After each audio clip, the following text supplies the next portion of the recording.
Está en modo grabación.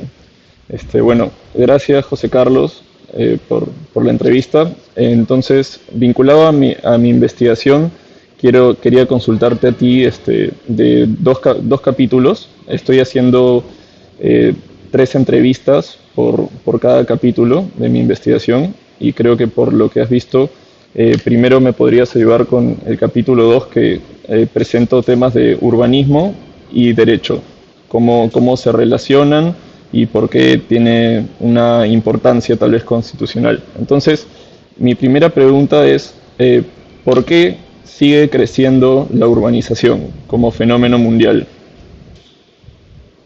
Ujú. Eh, a ver,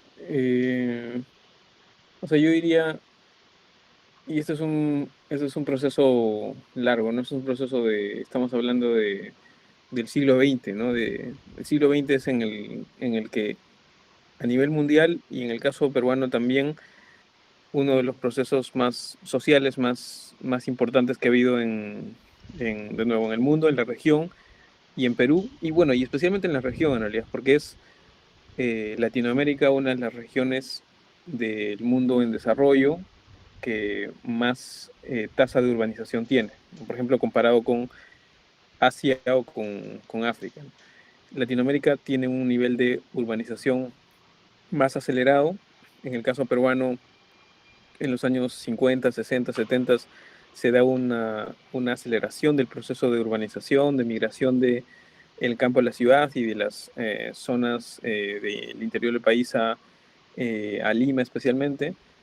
Eh, Ahora, ¿por qué se da? Es multicausal, son varios elementos, ¿no? Hay, en el caso de los países en el norte global, tradicionalmente se había visto que es un proceso derivado de la industrialización, ¿no? De la industrialización en el siglo XVIII-XIX, que se pasa de el centro en la actividad de la agricultura y más bien a actividades de fábricas, producción de bienes, y eso requiere una mano de obra. Y entonces esa mano de obra empieza a ocupar esos espacios en las ciudades. Y eso además es bien importante mencionarlo, aunque nos estemos yendo a algo bien teórico, porque cuando se piensan procesos de urbanización y luego los elementos que estudiamos en el urbanismo y en el derecho urbanístico, a veces se tiene ese esquema de el proceso de urbanización en el norte global, que se da bajo esta lógica de ciudades industrializadas, ¿no? Es el urbanismo o el town planning, por ejemplo, que se estudia que viene desde Inglaterra, tiene esa lógica de las ciudades industrializadas, pero ese no es el proceso que se da en la gran parte de las ciudades en el sur global, incluyendo Latinoamérica. En las ciudades en el sur global y en Perú en particular, no hay un proceso de urbanización que esté de algún modo eh, llevado por un proceso de industrialización. No hay tal proceso de industrialización. Es un proceso de gente migrando por una serie de otras razones a zonas que se han llamado informales de la ciudad para buscar trabajos también informales. Y eso te habla de una economía en general informal que incluye no solamente la ocupación de suelos, sino también el desarrollo de actividades económicas que también se consideran informales, como la actividad de vendedores ambulantes, la actividad comercial, de servicios, ¿no? De trabajos precarios. Entonces, ahí yo creo que ese proceso de urbanización se debe más a otros temas. El hecho de no haber, no haber el Estado, digamos,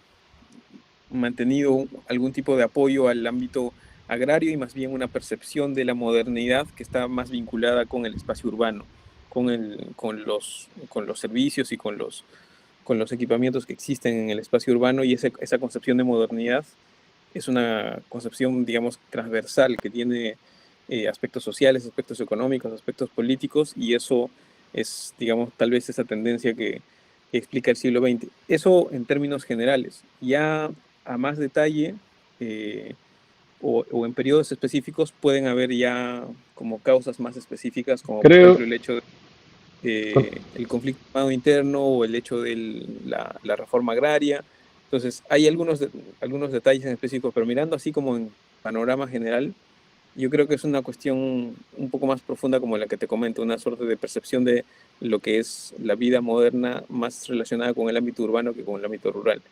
Eso como, sí, como una Creo respuesta que tal vez, pero por ahí sí va la pregunta, la que iba era más una aproximación inicial a por qué cuando vemos todas estas estadísticas que continúa el crecimiento de las ciudades. Creo que conectando con lo último que mencionaste, podría preguntarte, aunque en parte ya lo has respondido, ¿qué desafíos presenta la rápida urbanización? En líneas generales, no aún entrando necesariamente a la situación peruana. ujú. Eh, en simple sería, o sea, típicamente lo que se diría es que se desborda lo que el Estado o la ciudad pueda planificar para su crecimiento. Su planificación y la planificación del crecimiento de la ciudad tiene una determinada proyección. Si pensamos en el plan urbano de Lima de los años 40, qué era lo que pensaba respecto de la ciudad y cómo iba a crecer y cómo se produce ese masivo movimiento de ocupación en la ciudad que lo desborda. Eso es lo que en teoría diríamos que es el desafío que se produce, ¿no? Ahora, ese es el paradigma más típico. Yo creo que eso ya mirándolo con un poco más de perspectiva es un poco más complejo, porque esto que acabo de decir tiene como presupuesto que sea posible esto de yo planifico y luego suceden las cosas en la realidad. La lógica que tú estarás estudiando, que tal vez estás revisando en el derecho urbanístico, en el urbanismo, es se planifica y luego pasan las cosas. Y eso es irreal, eso es mítico. O sea, no sucede así la realidad. Yo creo que ya hablando, y esto es algo que no es solo las nuevas leyes o las nuevas reformas, sino en general un problema que todavía sigue ahí es no darse cuenta que en realidad la realidad va avanzando de una determinada manera y tú lo único que puedes hacer como Estado, incluso no solo en Perú, sino en general, es ir encaminando cosas un poco hacia allá, un poco hacia acá, pero la realidad va dándose de una manera más fuerte de la que tú puedes controlar. Entonces, te digo lo que creo que normalmente se diría que es el desafío de un proceso de urbanización acelerado. Lo, digamos, eso sería la primera respuesta que te di. Pero lo que también te comento es, igual el urbanismo y la forma en que prestamos este tema es un poco problemático también en sí mismo, ¿no? Que es esta idea de planificar es una cosa un poco utópica también, ¿no? Entiendo. En línea con esto último, bueno, si bien has dicho que, por ejemplo, hay particularidades en cada país, no es lo mismo tampoco. Uy, ¿hay un sonido que molesta o...? No, Ok. no, no. Este, de la misma manera, o sea, en el norte global, en los que se podría decir los países industrializados, hay otras fuerzas, se podría decir, un desarrollo que tal vez llama la urbanización, que no está presente tal vez en las sociedades que se han urbanizado sin industrialización como las Ujú. nuestras. En esta línea igual todo vendría a ser el hábitat humano. Entonces mi pregunta es, ¿qué es el espacio urbano? Cómo se entiende este concepto? Ujú. Sí, y esto es un poco lo que hablábamos hace un rato, ¿no? De qué modo se ha dado ese paradigma de urbanización en el caso de Latinoamérica, por ejemplo, sin necesariamente haber tenido un driver como la industrialización, ¿no? Pero, ¿qué es el espacio urbano? Yo creo que, digamos, depende en qué plano lo definimos, ¿no? Para cuando estás en la posición de un urbanista que está trabajando en una municipalidad haciendo un plan urbano, en ese espacio yo creo que hay que ser prácticos y poner conceptos que nos permitan trabajar, nos permitan responder a situaciones que tienen mucha premura, como la falta de vivienda, como las desigualdades, como la respuesta a gestión de riesgos. Entonces, a veces hay que poner un plan urbano que tiene un límite, como por ejemplo entre Lima y Callao, a pesar de que Lima y Callao son un solo espacio urbano. Bueno, si tienen que trabajarse de una manera separada, se hace y se tiene que hacer de esa manera, entonces se define de una manera artificial la ciudad de Lima, poniendo un límite entre el San Miguel y el Callao, ¿no? El distrito de San Miguel y el Callao. Pero claro, ya visto más, con un poco más de detalle y con una mirada un poco más tanto técnica como académica, como funcional, hay muchos procesos que escapan de lo que típicamente llamamos un espacio urbano de la ciudad. Por decir, solo por poner un ejemplo, y esto es algo que hay harta literatura sobre el tema, un profesor con el que yo trabajé un poco cuando estaba en la maestría es el profesor Neil Brenner, que es de la Universidad de Chicago. Neil Brenner lo que habla es de la urbanización extendida, ¿no? Extended urbanization, que es la idea de que tú y yo estamos en este momento conversando a través de una computadora, pero todos los productos o todas las cosas que tenemos a nuestro alrededor tienen una conexión directa con el lugar de producción o el lugar de extracción, ¿no? De donde se han traído tanto los materiales como los objetos con los cuales estamos interactuando, incluyendo alimentos, incluyendo los metales, incluyendo el cobre con el cual se hacen los cables, qué sé yo. Y mapear ese impacto que tiene lo urbano con respecto a lo rural o lo urbano con respecto a los espacios de extracción, te da a entender, por ejemplo, que Lima está directamente conectado en muchas cosas ultra básicas con ya sea la zona de la Sierra Central o la zona de producción de agrícola en el sur, en Ica o en el norte chico, etcétera. Entonces te hace reconfigurar cómo opera o cómo funciona la ciudad. Eso es algo no solo teórico, sino tendría que tener un impacto en luego cómo piensas y cómo quieres que sean los sistemas bajo los cuales se regule la ciudad, ¿no? Entonces ahí ya es hablar de polígonos ya más complejos de qué cosa es lo que provee o qué cosa es lo que quieres planificar o qué cosa va a ser la relación entre Lima y el puerto de Chancay, a pesar de que está en una provincia distinta. Entonces, claro, eso está ahí, esa complejidad hay que saberla tratar de traer a la discusión, pero depende en qué plano estemos hablando, ¿no? Igual yo no me parecería bien que alguien trate de complejizar todo eso al momento de tratar de hacer un plan urbano que solamente tienes 6 meses para hacer y tienes, no sé, 150.000 soles para producir y mandar un estudio de ese tipo no necesariamente es lo más práctico. Entonces hay que ver dependiendo de en qué plano habla uno, qué es la definición del espacio urbano que conviene, ¿no? Pero hay esos dos extremos o esas consideraciones, ¿no? Entiendo, como lo señalas, puede llegar a ser un concepto muy amplio porque lo urbano, de lo que me dices, se manifiesta incluso en lugares no urbanos, o sea, tiene una relación directa a lo rural con lo que uno plasma en lo urbano porque puede haber una relación económica o, bueno, de otra naturaleza también. Igual, bueno, de cara a esta investigación, yo lo estoy centrando más como el espacio, podríamos, para conectarlo con la siguiente pregunta, el espacio urbano entendido más como el hábitat de la persona como animal, bueno, racional pero animal. Entonces, la pregunta siguiente es, ¿nuestro hábitat influye en nuestro proyecto de vida?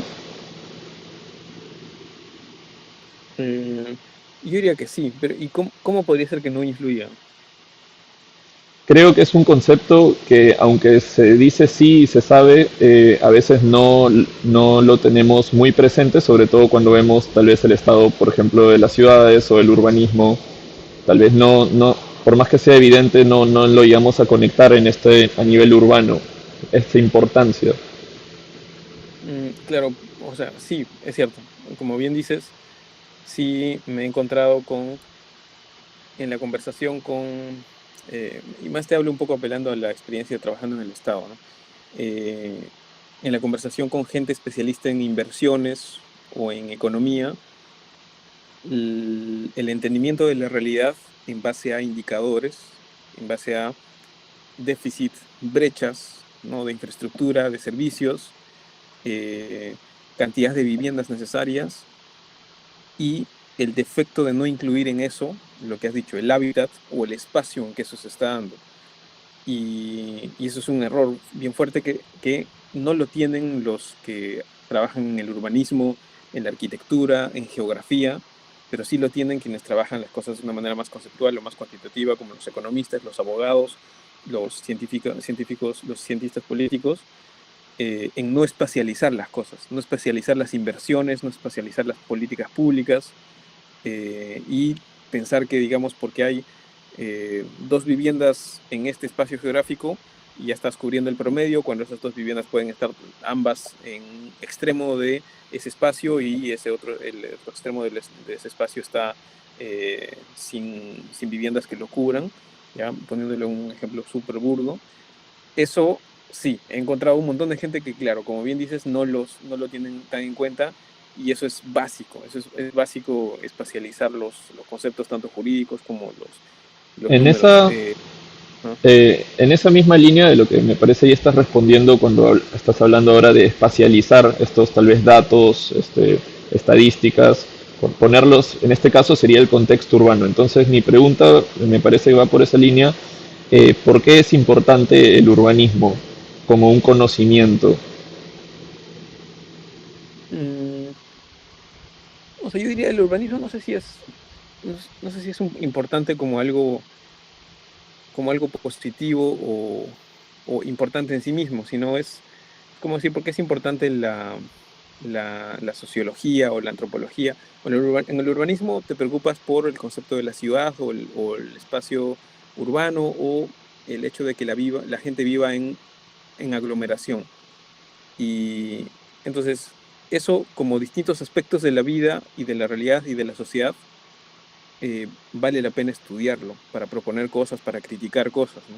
Entonces, es tan importante o tan bueno. ¿Por qué es importante? Porque, digamos, ese aspecto de la vida está muy presente en nuestra realidad, en nuestra realidad cotidiana, y es necesario estudiarlo, y es necesario también tener como bases para criticarlo y para plantear mejoras, ¿no? Lo cual no significa que cuando la gente estudia urbanismo o trabaja dentro de la disciplina del urbanismo, no se equivoque mucho también, porque, digamos, al tratar de plantear cosas, en muchos casos, como en cualquier rama o como en cualquier disciplina, hacen o malos diagnósticos o hacen malas propuestas o ambas cosas, ¿no? Y eso pasa muy comúnmente. Los urbanistas en Perú, como en distintas partes, han cometido errores gravísimos que los vivimos hasta ahora, ¿no? Entonces, bueno, así yo respondería eso. Eh, claro, conectando con eso, entiendo, por un lado el urbanismo, perdón, no es un dogma, no es un dogma, sino tal vez yo lo he entendido como un conocimiento en el sentido que puede ser una serie de ideas o referencias, pero que tienen que estar conectadas con la participación ciudadana, que es finalmente las voluntades de quienes buscan por ahí transformar un espacio. Entonces, con esta idea, ¿qué es este concepto que se viene presentando mucho últimamente, que es el de desarrollo urbano sostenible, y cómo podría entenderse desde el lado jurídico, no tanto necesariamente el económico que a veces se plantea? Claro, bueno, ese concepto es problemático por varios lugares, ¿no? Por hablar de desarrollo, eh, por hablar de lo urbano y por hablar de lo sostenible. Y yo te digo esto aún habiendo trabajado en equipos que en la reforma urbana del 2021 utilizaron ese concepto, y es el título que tiene la última ley, ¿no?, del 2021. Pero, y ahí se trabaja dentro de determinado esquema, pero, digamos, ahorita yo tengo la libertad para darte mi opinión completa, ¿no? Hablar de esquemas de desarrollo suele tener algunos sesgos bien complicados de qué se considera desarrollado y qué no se considera desarrollado. A veces lo desarrollado se piensa en base a determinados paradigmas, incluso foráneos, entonces eso es problemático. Lo urbano y lo rural acabamos ya de discutirlo, y lo sostenible, que tal vez es el elemento nuevo en lo que mencionas, también. Sostenibilidad hoy día, que es un término vendedor que ayuda a traer atención a una serie de temas, el término sostenible también es complejísimo de definir. A qué nos referimos con sostenibilidad? Sostenibilidad ambiental, sostenibilidad social, sostenibilidad ambiental, ¿en qué sentido? ¿Cuál aspecto de la sostenibilidad? El tema de gestión de riesgos, el tema de cambio climático, el tema de sostenibilidad en cuanto a las industrias alimentarias, qué sé yo. En el caso de la reforma urbana del 2021, para centrarlo en un esquema, y ese es en el que, por ejemplo, te puedo dar un poco más de los entretelones de eso, de toda esa gama de temas de sostenibilidad que son más complejos, se optó por un esquema de sostenibilidad o hablar de algo en relación a sostenibilidad por varias razones.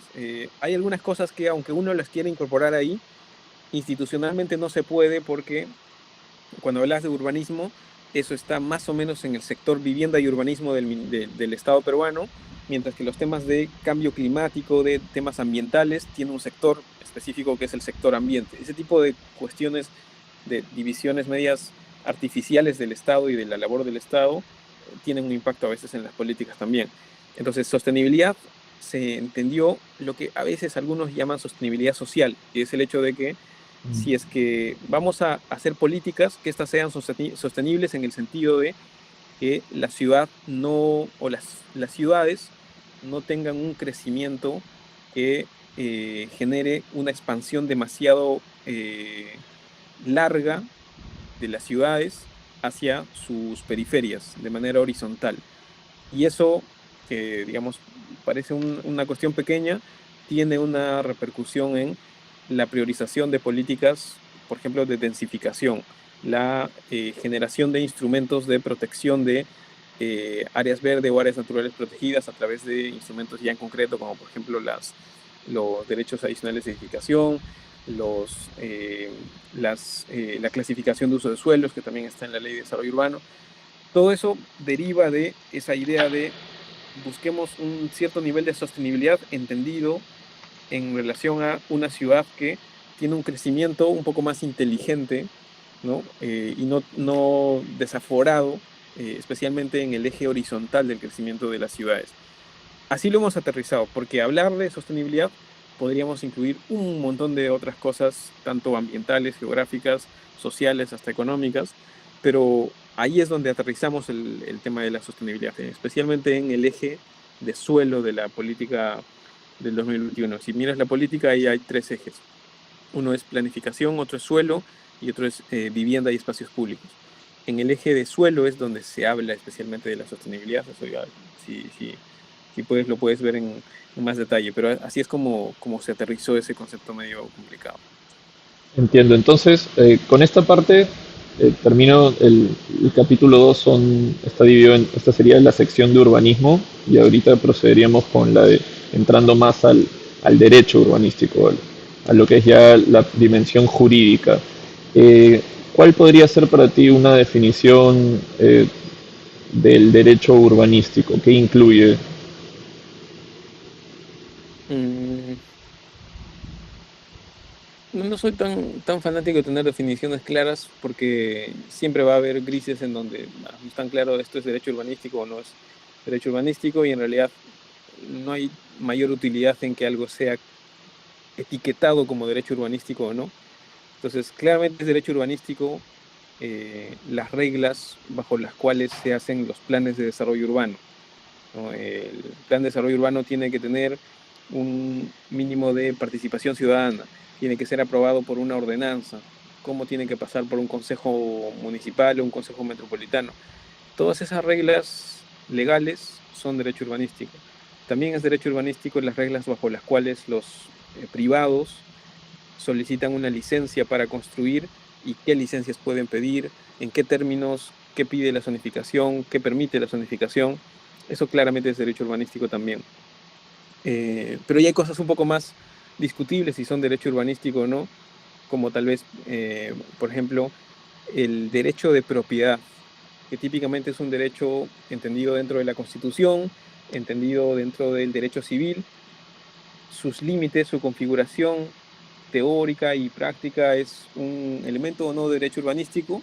No, yo diría que sí lo es, pero que alguien diga que no es, en realidad no es tan importante, ¿no? Pero ya, así como ese, o el tema de eh, por ejemplo, últimamente he estado viendo algunas cuestiones relacionadas a las reglas bajo las cuales se constituyen eh, asentamientos humanos y asociaciones de vivienda Eso típicamente no es de derecho urbanístico, pero es algo que tiene un impacto también fuerte al momento de cómo entender la expansión de la ciudad, especialmente en las periferias. Entonces, ahí no tanto no sé si sirve tanto la pregunta de qué es derecho urbanístico, sino qué estoy tratando de responder o qué estoy tratando de investigar o qué pregunta me estoy haciendo, ¿no? Más que esa etiqueta en sí misma, ¿no? Eh, en esa misma línea, entonces, continuando, el derecho urbanístico, dentro de lo que, de las posibilidades, sobre todo en las principales que incluye, debe partir de una base de principios urbanísticos. Mm, no sé si debe haber como un set de principios urbanísticos, pero si ayuda a ordenar algunas cosas, tal vez está bien. Por ejemplo, en las leyes del Perú sí hay lo que acabas de mencionar. Es decir, hay una ley marco del derecho urbanístico que es la Ley de Desarrollo Urbano, ¿no? La Ley 31133. Otra vez, ahí entre paréntesis, todo lo que está en esa ley se podría llamar derecho urbanístico, pero lo que tampoco se puede decir es que no solo lo que está ahí es derecho urbanístico, también es derecho urbanístico cosas que no están en esa ley. Por ejemplo, todo lo que está en la 29090, ¿no? La ley de habilitaciones urbanas y licencias de edificación. Eso también es derecho urbanístico, aunque no esté en la ley de desarrollo urbano, aunque podría uno decir que son leyes complementarias, ¿no? Entonces hay que tener cuidado un poco con cómo llamamos a algo derecho urbanístico. Pero en ese esquema, la ley de desarrollo urbano tiene sí una parte de principios, ¿ya? Una parte de principios y, volviendo a tu pregunta, debería tener entonces el derecho urbanístico, más allá de cómo uno lo defina, un conjunto de principios y demás. Sí, como cualquier rama del derecho, los principios son útiles al momento de poner en práctica la aplicación de las normas, ¿no? Ya sea al momento de interpretarlas, ya sea al momento de integrar algunos vacíos, ¿no? Y todas las normas son en todo momento interpretables, por más claras y detalladas que sean, ¿no? Y en ese sentido sirven los principios de cualquier rama y en este caso hay una lógica bien detallada de principios, enfoques y directrices que tiene la Ley de Desarrollo Urbano. Por ejemplo, personalmente no creo que sea la parte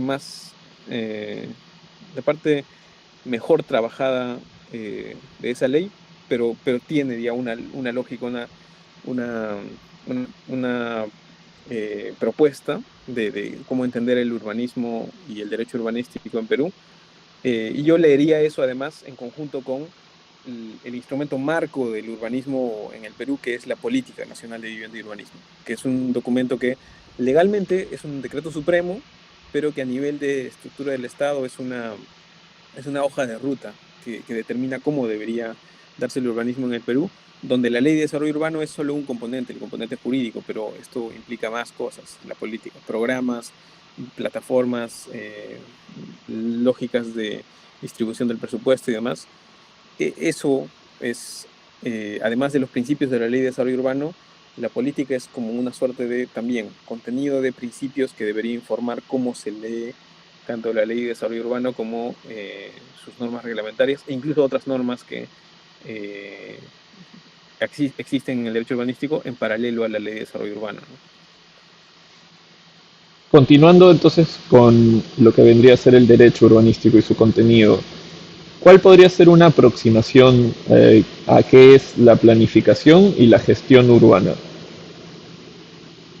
Mm, en eso, como en todo, si uno mira doctrina, si uno mira literatura y demás en esto, ya sea en el urbanismo o en el derecho, seguro que podría encontrar distintas definiciones. Yendo un poco más a lo práctico, y si tú quieres podemos discutir o complejizar eso, pero lo que establece la ley de desarrollo urbano, por ejemplo, es la distinción entre esos dos conceptos que has mencionado. Planificación es el hecho de que, y esto lo hacen principalmente las municipalidades provinciales, es determinar cómo va a crecer la ciudad a través de instrumentos como un plan vial, la zonificación, la clasificación de suelos y demás. Y entonces plantea eso como ex ante. Y hay una segunda etapa, un segundo proceso que es la gestión, que es, podríamos decir, la implementación de esa planificación. Y esa sí corre a cargo de las municipalidades también, pero las municipalidades distritales, porque son las municipalidades distritales las que van a, por ejemplo, otorgar las licencias de funcionamiento, de edificación, de habilitaciones urbanas, responder a las solicitudes de conformidad de obra, de proyectos específicos, fiscalizar si es que se están cumpliendo esas normas. Eso ya corresponde principalmente a las municipalidades distritales. Entonces ese esquema lo tiene la Ley de Desarrollo Urbano: planificación, municipalidades provinciales, y gestión, municipalidades distritales, ¿no? Aunque obviamente las cosas están conectadas la una con la otra, y los planes se van actualizando, están previstos para que se vayan actualizando con esa retroalimentación que da la implementación cotidiana de las normas, ¿no? Pero en principio esa es la distinción que tiene esa norma entre esos dos conceptos. Gracias, José Carlos. Creo que con eso habría terminado las preguntas del capítulo 2. ¿Me puedes indicar cómo vas, si tienes la posibilidad de que pasemos al capítulo 5? Sí, sí, adelante. Perfecto. Bueno, el capítulo 5 se denomina la actividad urbanística del Estado peruano, tomando un concepto que se lo leía el profesor González Barrón, que desarrolla a raíz de eso las fases, lo que él denomina las fases de la actividad urbanística, donde estaría la fase uno, que sería el gobierno nacional y el Congreso con las leyes, y se fijan estos principios, tal vez instrumentos que deberían luego ser usados por los gobiernos locales, mientras que la fase 2, entiendo, sería la planificación, que se vuelve también norma jurídica, y la fase 3 sería la de gestión urbana.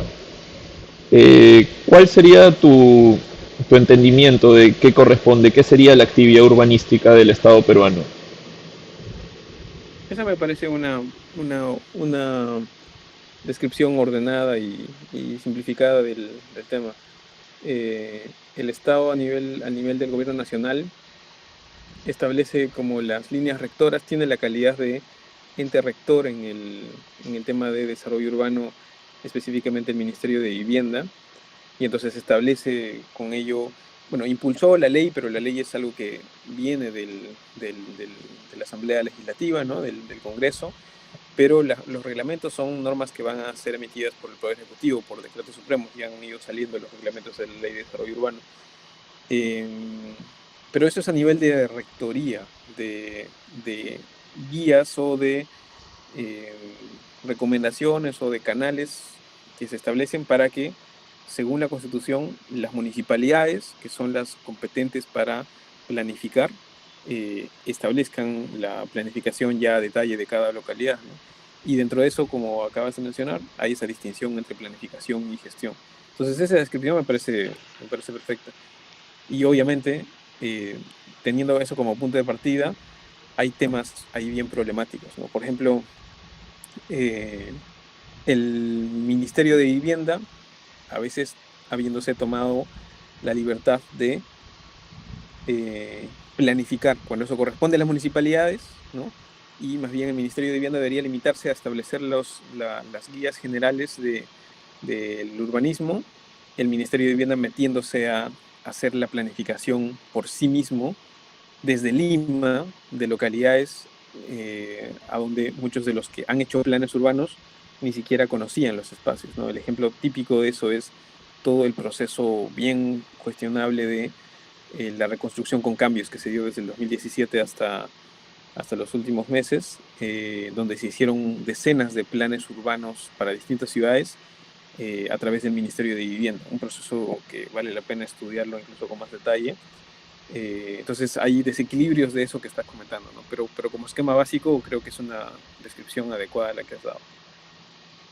En esa línea, entonces, antes de lo que he podido revisar en doctrina, se consideraba que el derecho urbanístico peruano, antes de la promulgación de la Ley de Desarrollo Urbano del 2021, que carecía de estos principios de tal vez este contenidos sustantivos. Se lo leí, por ejemplo, el profesor González Barrón, que se dedicaba tal vez mucho a los procedimientos, el derecho urbanístico, cuando carecía de principios. Entonces, la pregunta es, ¿cuál es la importancia de contar con esta ley de desarrollo urbano sostenible? Mm, sí, no sé si carecía de cuestiones sustantivas, porque aunque no hubiera antes una ley de desarrollo urbano y hubiera más normas reglamentarias y, claro, leyes, pero para la parte más procedimental, como la 29090, en sí, igual la lógica de la planificación urbana sí ha estado ahí, ha estado y está en permanente discusión y en permanente tensión, además, ¿entre quiénes? Entre los que trabajan temas de ciudad, que son principalmente los urbanistas, arquitectos y en parte los profesionales de las ciencias sociales. Los abogados han entrado tarde a eso, en realidad, la verdad, sí, eso sí. Entonces, yo más bien lo describiría no como una falta de elementos sustanciales que los han ido discutiendo y reconfigurando en Perú desde décadas atrás, o podríamos decir siglos atrás, ¿no? En Lima se han tomado y en Perú se han tomado decisiones de cómo deberían crecer las ciudades con determinados paradigmas en distintos momentos de la historia. Solo, por ejemplo, miremos cuando en los 60 se aprobó la ley de barriadas. Ahí hubo una lógica, ¿no? No era solo procedimientos, había una lógica debajo, ¿no? Pero tal vez ahí no la pensaron tanto los abogados. Y no sé si hasta ahora los abogados lo están pensando. Quienes han intervenido en este tipo de temas son gente que, sabiendo derecho, también sabía de otras disciplinas. Profesor Gunter González Barrón es una de las excepciones que existen en eso, porque él ha trabajado en distintas entidades y ha visto estos temas desde varios lugares, ¿no? Ha visto los temas como juez, como notario, como registrador, en COFOPRI, etcétera. Entonces conoce estas cosas, pero no, la mayoría de abogados no necesariamente tiene esa exposición a la realidad de una manera tan compleja. Entonces, eso lo tomaría un poco con pinzas de lo que dijiste al comienzo. Pero volviendo a tu pregunta, ¿por qué es importante la ley de desarrollo urbano? Claro, porque el hecho de que haya una ley que centraliza las cosas es tan útil como tener un código civil, que es una norma básica que tenemos en el derecho y que los abogados más o menos conocemos. ¿Por qué? Porque centraliza en un solo cuerpo normativo las normas. Podemos verlas y concatenarlas y interpretarlas la una con la otra y además hacer un cuerpo de no solamente de las leyes, sino también de los comentarios, del exégesis de esa norma y de la jurisprudencia que se vaya dando, o la casuística que se vaya dando en cumplimiento de esa norma. Eh, Hay la posibilidad de establecer esos principios que tiene la ley también, y además fue la oportunidad para incorporar algunas novedades que puedan ayudar a tener un esquema del urbanismo un poco más contemporáneo, un poco más aplicado, un poco más local, un poco menos racional como lo había antes.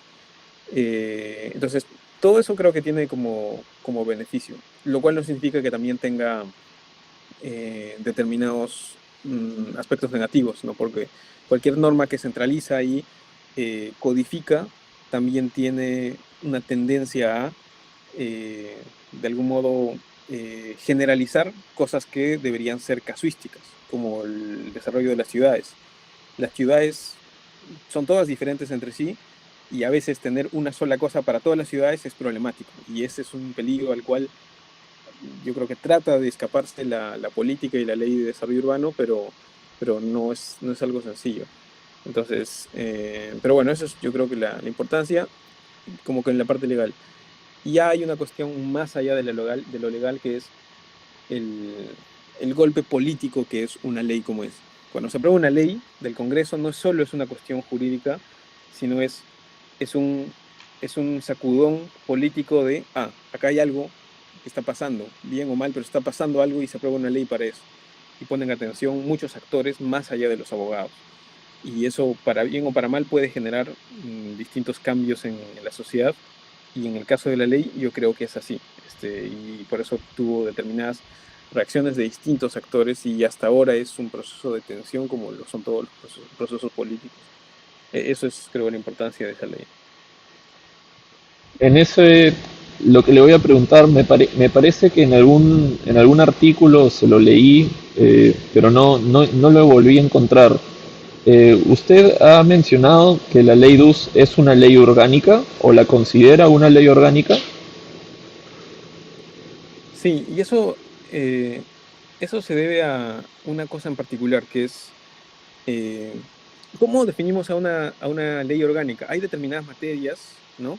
Y hay un determinado tipo y nivel de votación que tiene que tener una ley orgánica, ¿no? Esa es la forma en que sabemos que algo es una ley orgánica, por su materia y por la mayoría más elevada que tiene que tener, ¿no? Por ejemplo, la ley orgánica de municipalidades, por ejemplo, ley orgánica de los gobiernos regionales, etcétera. ¿Y qué pasó con la ley de desarrollo urbano? Inicialmente cuando la presentamos como una iniciativa legislativa desde el Poder Ejecutivo, no estaba claro si es que tenía la calidad o no de ley orgánica. Entonces, simplemente se presentó un proyecto de ley con un contenido determinado y el sustento de su exposición de motivos y los informes sustentatorios para ello desde el Poder Ejecutivo al Congreso. Y lo que pasó fue, y esto es una cuestión que sería interesante analizar con mucho más detalle.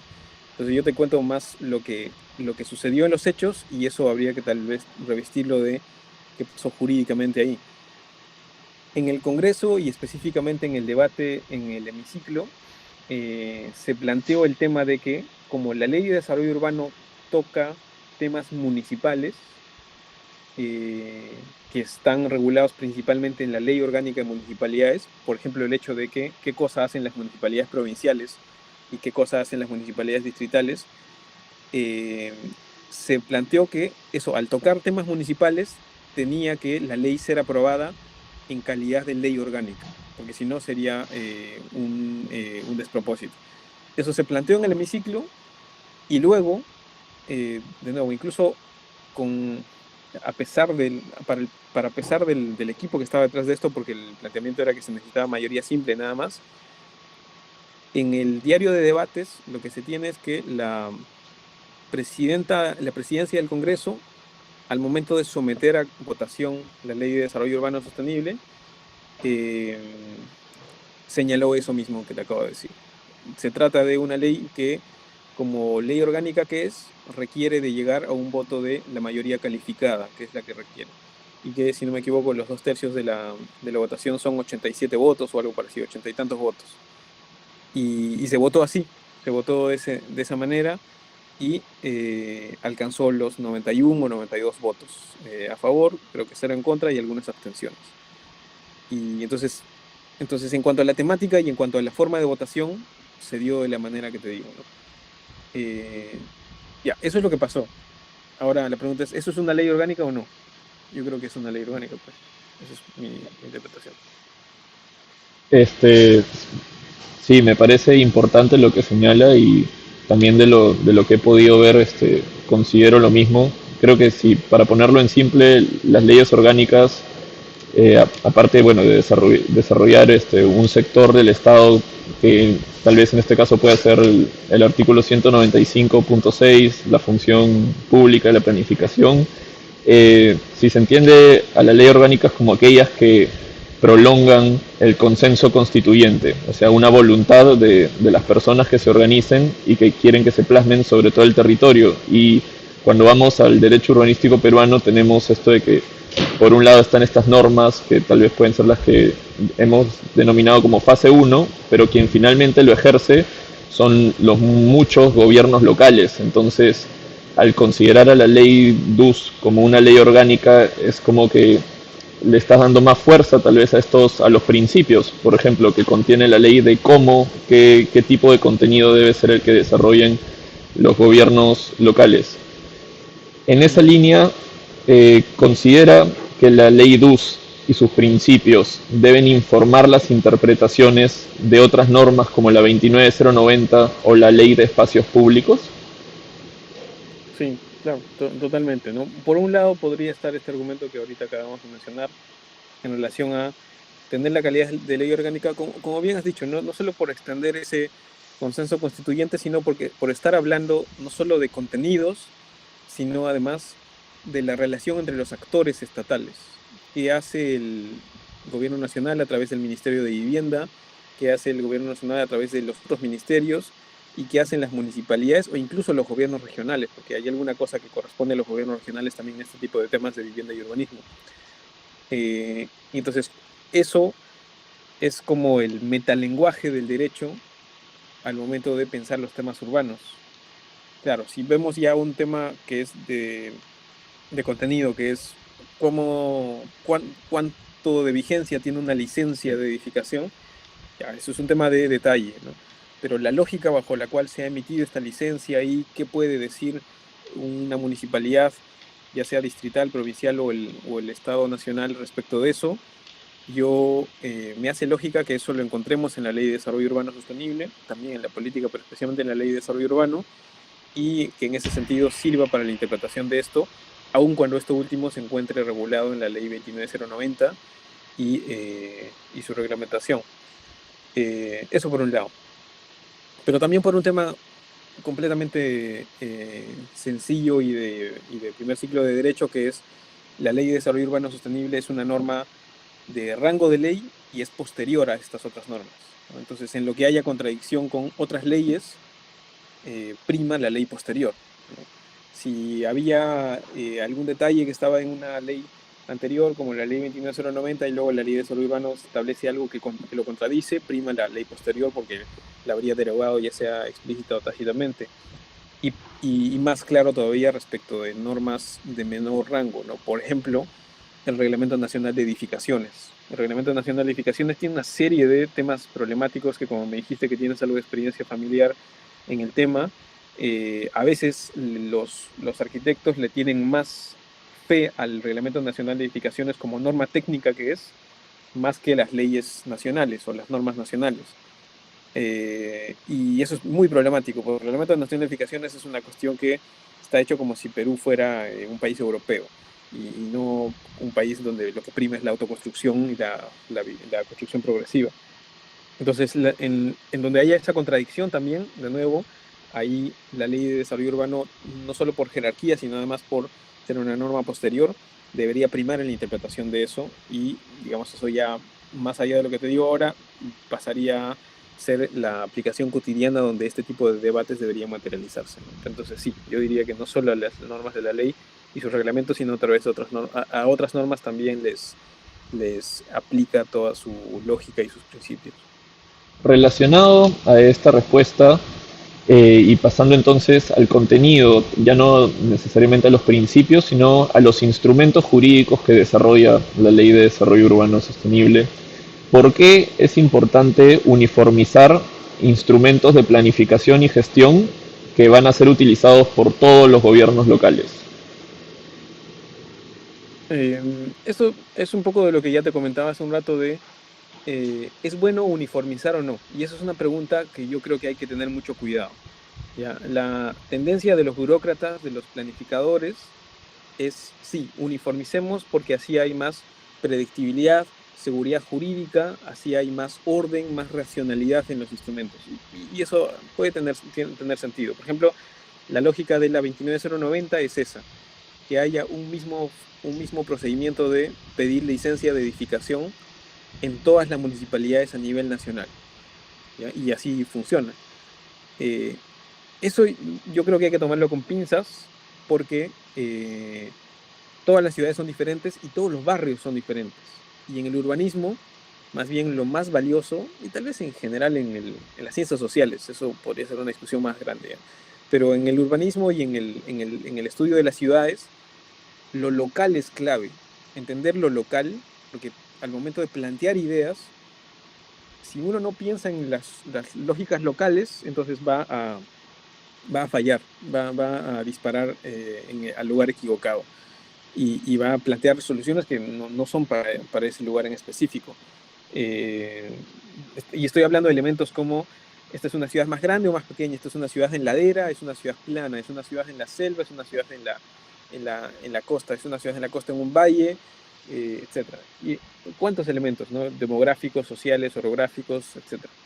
Creo Entonces, que, disculpa José Carlos, entonces me parece muy acertada la respuesta, sobre todo porque por el lado del contenido, tal vez, no tal vez sí te reoriento un poco la pregunta, no por qué es importante o por qué no uniformizar no necesariamente el contenido de los instrumentos, sino el set de las herramientas, porque por lo que he podido revisar, incluso normas como los planes, o sea, no existía el plan de movilidad o el plan específico, o lo que una municipalidad incluso consideraba un plan de desarrollo urbano, otra lo definía en otro, mediante otro instrumento. ¿Por qué tal vez Sí, que el Estado Nacional provea las mismas herramientas, tal vez sin entrar al contenido? claro. Sí, pero lo mismo que te acabo de decir es no solo respecto del contenido, sino también respecto de las herramientas, ¿no? ¿Ya? También respecto de qué herramientas se necesitan en un lugar y otro, aplica hasta cierto punto lo que te digo.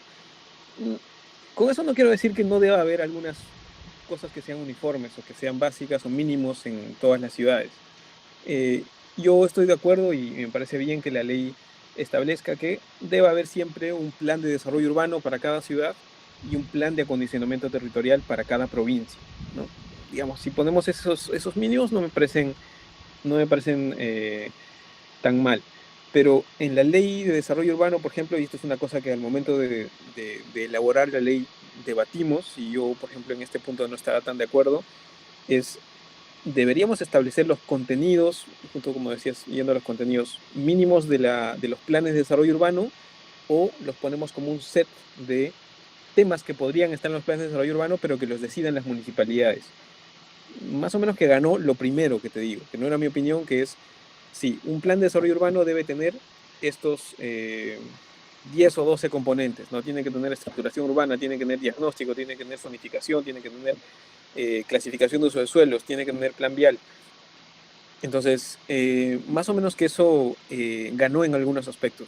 Uno, que es tal vez el más problemático, es que la clasificación de uso de suelos, que es básicamente dividir el espacio urbano entre lo que es urbano, rural y lo que es suelo de protección, ¿no?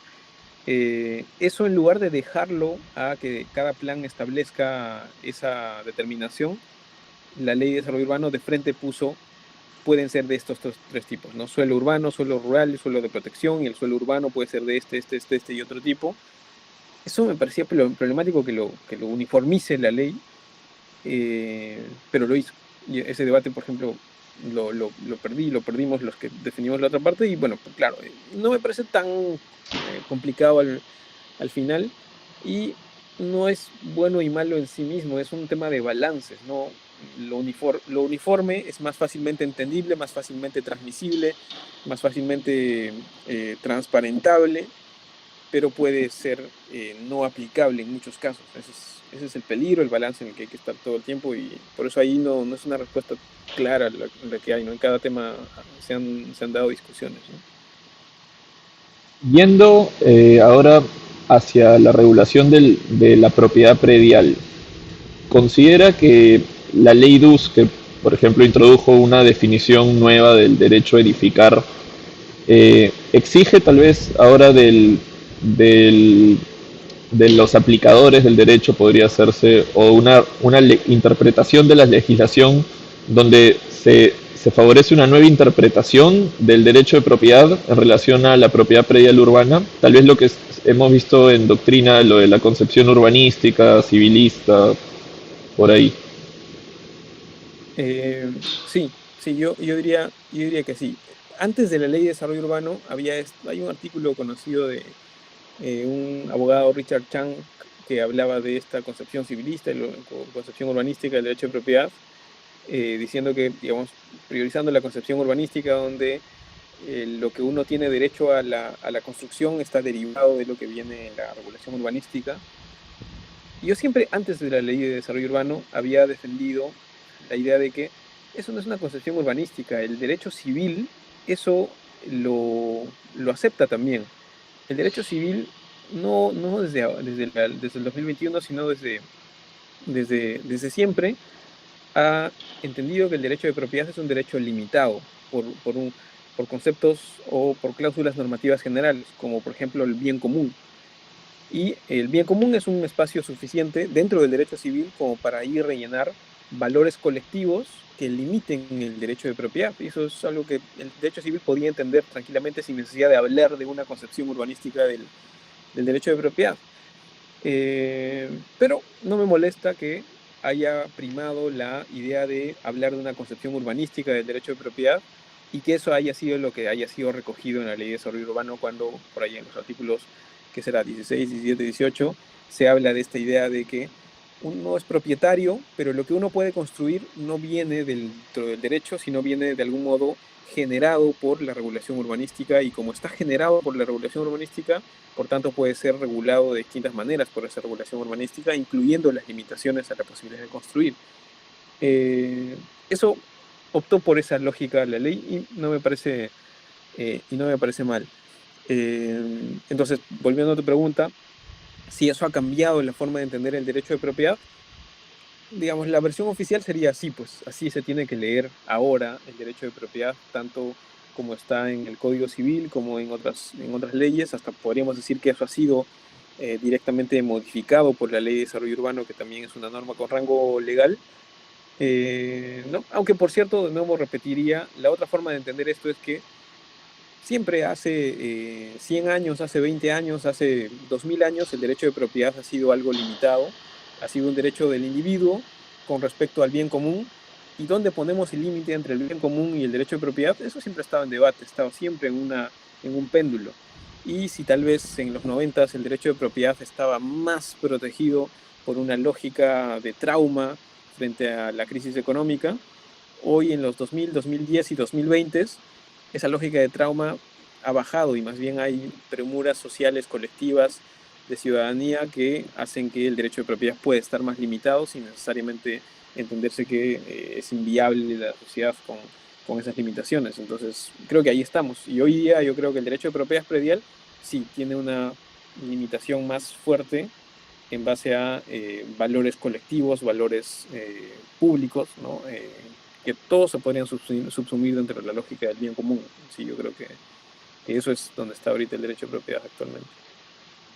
Tal vez en línea con lo que señala sobre el derecho de propiedad, lo que definitiva, si bien como dice, puede entenderse igual desde una perspectiva que todo lo que se ha incorporado es compatible con el derecho civil, pero tal vez cuando hablamos ya del concepto en sí del derecho a edificar, este sí ha recibido un contenido por parte de la norma, por ejemplo, de la Ley de Desarrollo Urbano, cuando se lo relaciona también con los principios de cómo el Estado, porque se menciona, este derecho es configurado por el Estado y a su vez en, en el mismo cuerpo normativo hay toda una serie de principios, enfoques de cuál podría ser su deber ser. Entonces, ¿cuál es la naturaleza del derecho a edificar en el Perú? ¿Qué su naturaleza jurídica?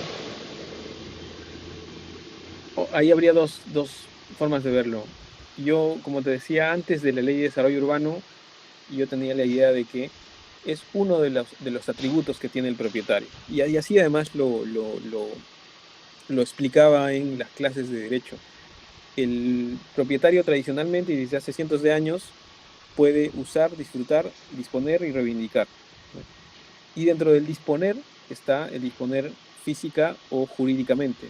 Jurídicamente es vender o hipotecar un bien, un bien inmueble, pero disponer físicamente sería modificar o destruir el bien, ¿no? Yo tengo un lápiz o un lapicero y puedo romperlo y destruirlo, como también puedo modificarlo al pintarlo y demás. Entonces, eso en teoría es un atributo de la propiedad. Entonces, a la pregunta que tú haces, en ese entendimiento, yo puedo pintar o no pintar este lapicero, ¿no? Y eso es un atributo del propietario, pero en ese esquema, desde el derecho civil más doctrinario, más básico, ese atributo puede limitarse bajo lógicas de bien común, bajo lógicas de interés público. Cuando hay ese interés público o no, eso hay que medir en base a determinadas normas. Una de ellas puede ser que ese derecho a construir o ese atributo de construir, de disponer físicamente del bien, pueda ser limitado en base a consideraciones que la ciudad necesita por temas urgentes como vivienda, como gestión de riesgos y demás. Entonces, yo creo que ese esquema explica tranquilamente lo que es el derecho de propiedad y el derecho de construir. Pero eso es lo que yo creo, ¿ya?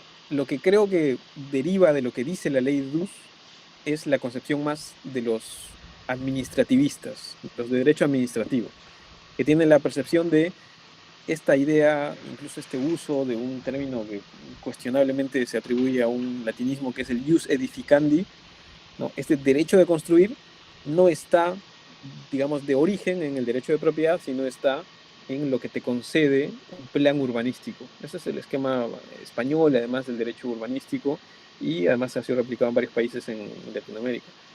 Y en ese esquema, yo tengo el derecho a usar mi propiedad, tengo el derecho a venderla, pero el construir me lo asigna el Estado. Y como me lo asigna, puede ponerle limitaciones a eso que me asigna y no hay nada que reclamar ahí. Salvo que haya, digamos, una vulneración ya irrazonable de la posibilidad o una arbitrariedad en lo que están decidiendo para mí. Ese esquema de explicación no me gusta tanto, pero ya más por mi percepción política de estos temas, yo lo apoyo, porque este último es un poco más fácil de compatibilizar con los instrumentos de desarrollo urbano que priorizan la ciudad en desmedro, en algunos casos, de percepciones ultra proteccionistas de la propiedad, ultra liberales de la propiedad, ¿no? Entonces, yo lo Creo, apoyo, aunque creo que el otro esquema puede explicar las cosas muy bien, ¿no? creo que para cerrar esa idea, justo en línea con lo último que señala, de apoyarla, porque tal vez por ahí tiene más una concepción que tome política. De lo que lo entiendo hasta ahora, es compatible realmente con lo que bueno, estamos calificando como civilismo, como parte del derecho civil, las regulaciones que hace el gobierno sobre tu capacidad de construir, de edificar, son compatibles con los principios del derecho civil. Tal vez entonces esto de calificarlo como concepción urbanística va por el hacer un énfasis en que se le está dando un refuerzo, una serie de normas que antes no estaban muy pensadas, porque terminan siendo más concretas que el bien común. O más, no más concretas, sino concretizaciones del bien común. Aterriza, sí.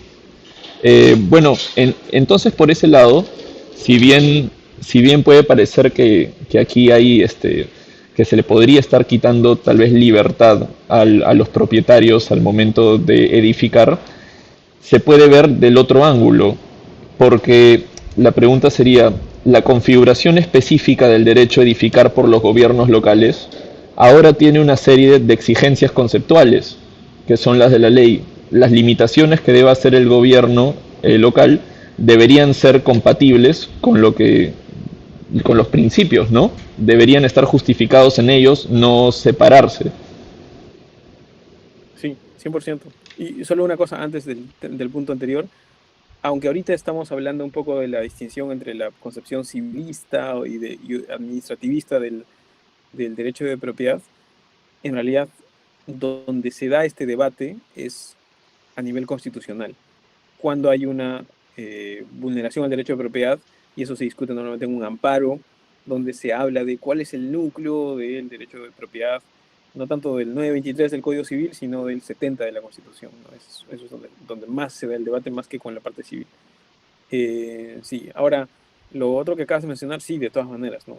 La forma en que juzgas si las municipalidades están limitando adecuadamente o no los derechos individuales es en base a los procedimientos y las lógicas del urbanismo, de la planificación urbana. Sí.